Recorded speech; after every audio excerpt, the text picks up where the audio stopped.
يا بني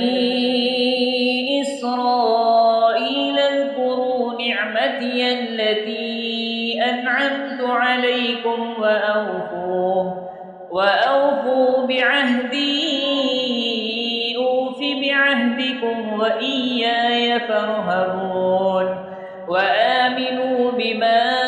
أنزلت مصدقا لما معكم ولا تكونوا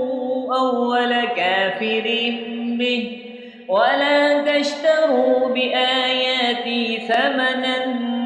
قليلا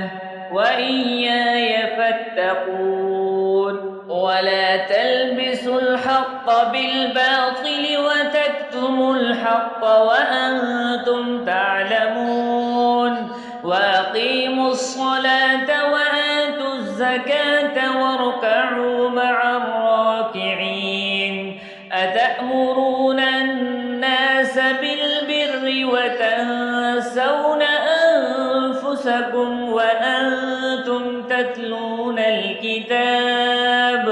أفلا تعقلون واستعينوا بالصبر والصلاة وإنها لكبيرة إلا على الخاشعين